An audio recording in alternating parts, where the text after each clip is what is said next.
Hi there, Simon from simonwoods.com here, and as you will see in front of me, I have 4 Bordeaux's. Actually, I've got 3 Bordeaux's. I was supposed to have 4, but one of them's not turned up.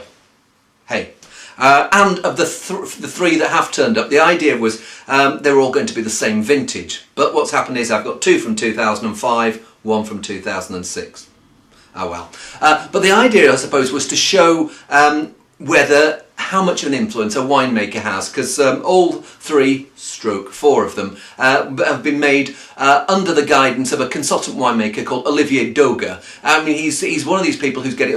I think you'll hear quite a lot more about him in the future if you've not heard about him already. Mad on rugby. I think he played semi-professionally, but his cousin, I think, Benoit Dauga, certainly played for France a few times, and.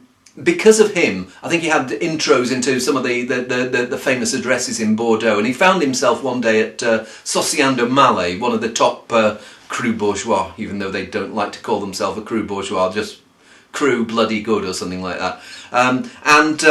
It got in with the owner, and the owner said, well, why don't you come and work for me? Olivier was sort of just cutting his winemaking teeth then, so he did. He worked there for a few years, then got itchy feet, moved on, acquired a few clients, built up a reputation, and now he's got about, I think it's like 20 or 30 chateaus that he works with in Bordeaux, and I think he does some work further afield as well. So let's see if there is Olivier Dauga thumbprint, or is it footprint?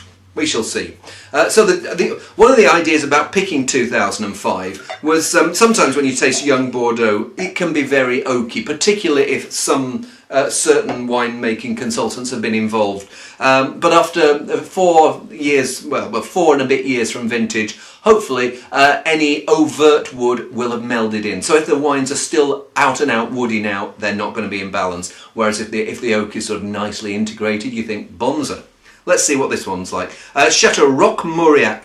I've got 2 from them. This one, Bordeaux Supérieur. In terms of the wood influence, I do get some of that slightly cedary edge there, but it's in nice balance with the fruit, and the fruit is sort of quite fragrant, tobacco-like.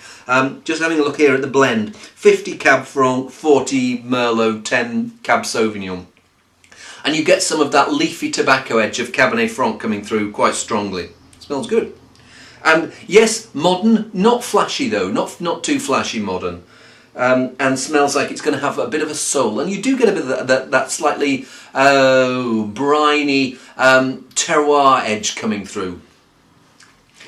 What a nice mix that is, because it's got this quite plush fruit, but it's refreshing with it. It doesn't feel, it's ripe, but it's not overripe. And you've got that fragrance of Cabernet Franc coming through.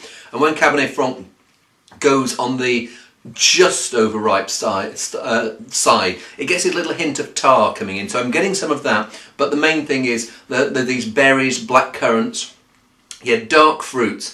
And for some people who are like more traditional styles of Bordeaux, they would probably say it were a bit woody, but for me, I think that's actually quite nicely balanced. And the finish you're left with is not hard and green, which can be the case if the wood's just too prominent. Pretty good. Okay, next one. Chateau Cantino in the Premier Côte de Blaye. I'm not sure of the grapes here, but I imagine it'll be much more Merlot here.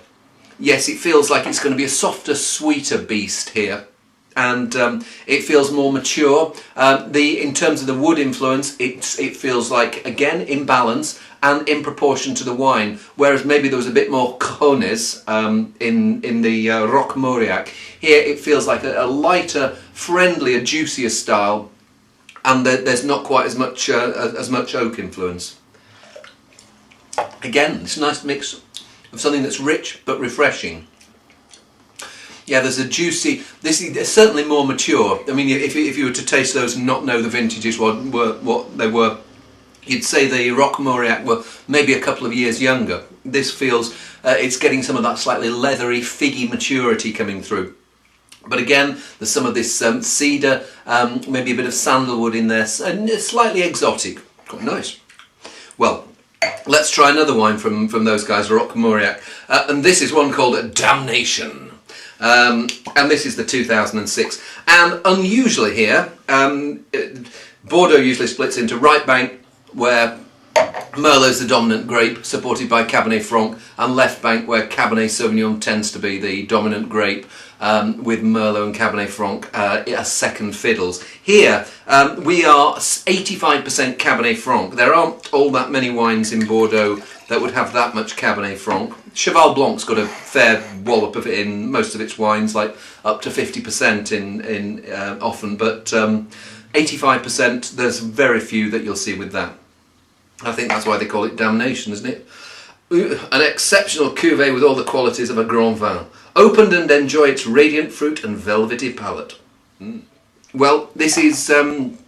this feels like it's got the new barrels in. I stick my nose in there, and there's this, what I call the chocolate wafer new oak edge. Do you remember blue ribbon biscuits or taxi biscuits? I can't remember the last time I had one of those, but there's still, I get that chocolate wafer edge there. The funny thing is, Kit Kat's not quite like that. Maybe the chocolate is just a bit too thick on Kit Kat, but yeah, chocolate wafers with a very, very thin coating of chocolate, if that's explicit enough. So yes, maybe a bit more modern, a bit more flashy. And yeah, the oak is rather dominant at the moment. I don't get as much of the fragrance coming through, but it wasn't as great a year as 2005, and it's younger, so maybe it just needs a little bit of time to come out of its shell. Let's have a see now. And it feels like a more richer, slightly oilier texture. It feels like there is much riper fruit in this one than in the regular Roque Mauriac. And there is this, it's almost like an exotic, almost hoisin sauce-like exotic feel to it. Slightly spicy, some of these oriental spices, a bit of clove, but also things like there's the cinnamon, and that's that sandalwood edge again. Intriguing, I'd say, with a term. And slowly, that chocolatey oak is calming down, and there's more of this slightly tar and baked berry edge of Cabernet Franc coming through. One of those wines that at the moment I'm very reluctant to stick my neck on the block and say it's going to come through. Judging by the style of these two, I have a feeling that it is built to be in balance. But as I say, I'm going to try it in a few hours. As it is at the moment, hey. Well, I said I'd come back and see what's happened to the damnation, but before I do that, you know, I was saying there were supposed to be four wines. Well, the fourth one's actually turned up, so I'll try that first. 2005, like all the others should have been. Caron Saint-Gemme, Haute Medoc. Not sure what the blend of grapes is here, but if it's typical Haute Medoc, it's probably like 60% Cabernet Sauvignon, mostly Merlot, the rest of it, and maybe a bit of Cab Franc. Well, there's a soft, sweet, mature, tarry plumminess, if that's enough qualifying words for the wine. It smells really forward and mature. I'm very surprised, and but it's got the ripeness of the vintage, but it's got this nice cedary edge to the back as well. And I like that a lot. I don't know exactly how long Monsieur Dauga has been working there, but I'd certainly say that compared with earlier vintages of this, there seems to be an extra layer of silky sheen to it. It's not gone on the overripe edge, but it feels much more polished and maybe less rustic than it was. Very tasty wine, actually. Damnation. Yeah, so it's a couple of days since I opened it. And yeah, my question was really whether that oak would calm down. I had a bit of a whirl at it yesterday, and the oak was still quite forward and prominent. Yeah, I'd say that was showing more fragrance today. It feels like a softer, gentler wine. The oak flavour is there in the background, giving a framework, but now you're getting much more of that juicy edge coming through. And it's gone more on the black currants and red currants. There's still some of that fragrant, tar, baked berry edge, but it seems like it's just softened and calmed down a bit. It's funny, I like that quite a bit more than I did a couple of days ago. Hey, wines, they confound you, they surprise you, but isn't that their charm? That's my charm as well. See you soon.